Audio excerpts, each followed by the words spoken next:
नाज़रीन अस्सलाम वालेकुम रहमतुल्लाहि व बरकातुहू। नाज़रीन आप वीडियो की थंबनेल देखकर समझ ही गए होंगे कि आज की वीडियो का टॉपिक हमारा क्या होने वाला है। तो नाज़रीन बिना टाइम वेस्ट किए चलते हैं वीडियो की तरफ। और हाँ, अगर वीडियो आपको पसंद आए तो वीडियो को लाइक कर देना और चैनल को सब्सक्राइब कर देना। और हाँ, इस वीडियो को अपने दोस्तों में ज़रूर शेयर करना। अस्सलामुअलैकुम दोस्तों, मैं हूं अली रज़ा और आप देख रहे हैं AR नॉलेज। दोस्तों, एक ऐसा सवाल जो कभी न कभी आपके जहन में ज़रूर आया होगा कि फ़िरौन की लाश मम्मी की पहचान किस तरह मुमकिन हुई थी। 1891 ईस्वी से पहले इस दुनिया का कोई इंसान नहीं जानता था कि खुदाई का दावा करने वाले फिरौनों की लाशों का क्या हुआ था, या उनके वाक़यात कहाँ हैं, या कहीं हैं भी या नहीं।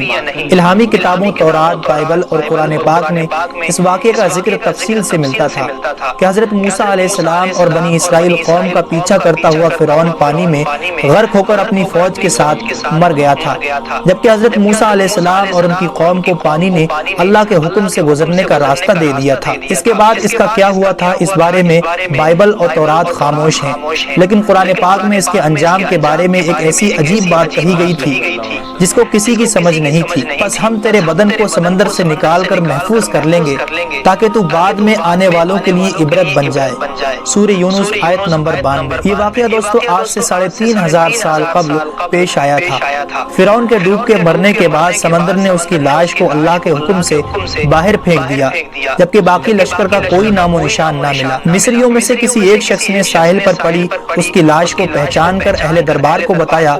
फिरौन की लाश को महल पहुंचा दिया गया। दरबारियों ने मसाला लगाकर उसे पूरी शान और एहतराम से ताबूत में रख कर महफूज कर दिया।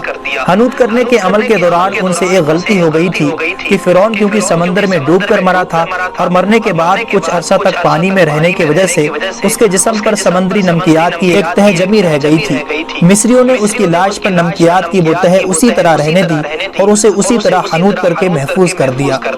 वक्त गुजरता रहा, जमीन व आसमान ने बहुत से इनकलाब देखे जिनकी गर्द के नीचे सब कुछ छिप गया, हत्ता के फिरौनियों की हनूत शुदा लाशें भी जमीन की तह में छिप गई थी। इनके नाम सिर्फ किताबों और उनकी तामीरात और लोगों के जहनों में रह गए थे। इस वाक़े के 2000 साल बाद इस दुनिया में अल्लाह के आखिरी पैगंबर हजरत मोहम्मद सल्लल्लाहु अलैहि वसल्लम तशरीफ लाए।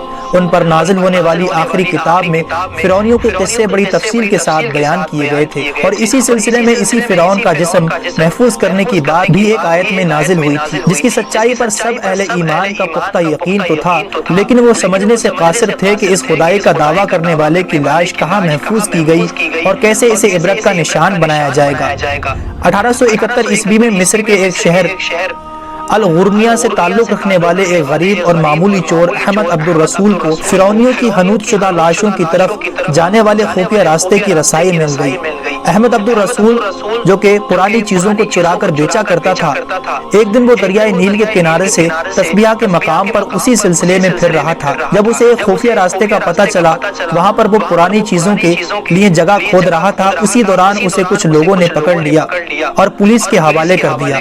वो जिस जगह को खोद रहा था वहाँ से मिलने वाले रास्ते की जब मुसलसल खुदाई की गई, 1891 ईस्वी को दूसरी मम्मी के साथ उसी गर्क होने वाले फिरौन की लाश भी वहीं मिली। इसके ताबूत और सीने के मकाम पर इसका नाम लिखा हुआ था। इन मम्मियों को माहिरीन काहिरा ले गए। जब इन मम्मियों का तफसील से जायजा लिया गया तो फिरौन वाली मम्मी पर जमी हुई नमकियात की तह से तस्दीक हो गई कि ये वही फिरौन है जिसे अल्लाह ने पानी में गर्क करके बदतरीन अजाब से दो चार किया था। ये बहुत बड़ा वाकया था। इसकी तस्दीक के लिए दुनिया भर से माहिरीन आसार कदीमा और साइंसदान मिस्र की तरफ चल पड़े। मुख्तलिफ साइंसी टेस्ट करने के बाद दुनिया भर के साइंसदानों ने तस्दीक कर दी कि दूसरी लाशों की निस्बत सिर्फ फिरौन की लाश पर ही समुद्री नमकियात की तह जमी हुई थी। इस तस्दीक के बाद उसे फिरौन की लाश करार देकर अजायब घर में महफूज कर दिया गया।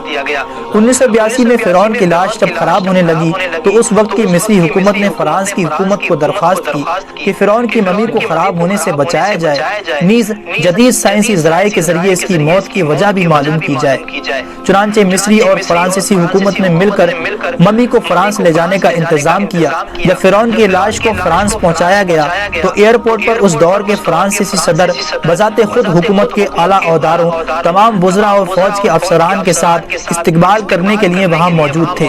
फिरौन की लाश का इस्तकबाल किसी अजीम जिंदा बादशाह की तरह किया गया। फौजी दस्तों ने सलामी दी। फिरौन की मम्मी को माहिर डॉक्टरों की टीम के हवाले किया गया। इस टीम की सरबराही رہنمائی ڈاکٹر مورس بکائی نے کی تھی۔ مائکروسکوپ ٹیسٹوں کے ذریعے ممی کے تمام اجزاء کا باریکی سے جائزہ لیا گیا تو معلوم ہوا کہ اس کی لاش اور جسم میں سمندری ذرات ابھی تک موجود ہیں اور موت کی وجہ بھی پانی میں ڈوبنے کی وجہ سے ہوئی تھی۔ ایک بادشاہ کی موت پانی میں ڈوبنے کی وجہ سے ہو، یہ ڈاکٹر مورس کے لیے حیرت کی بات تھی۔ اس نے اس ممی کے بارے میں مزید جاننے کی کوشش کی تو اسے معلوم ہوا کہ اس بادشاہ کی موت کے حالات مسلمانوں کے نبی حضرت محمد صلی اللہ علیہ وسلم پر اتری کتاب قرآن پاک میں تفصیل سے درج ہیں۔ اسے علم تھا کہ جہاں یہ لاش ملی ہے وہ ایک اسلامی ملک ہے، چنانچہ وہ تجسس کے ہاتھوں مجبور ہو کر وہ مصر پہنچا۔ وہ ایک سائنسدان تھا، اس نے اس معاملے میں مصر کے ہی ایک سائنسدان سے ملاقات کی۔ اس سائنسدان نے قرآن پاک کھول کر اسے سورہ یونس کی آیت نمبر 90 اور 92 کا ترجمہ لفظ با لفظ سنا دیا۔ فرعون کا خدائی کا دعویٰ،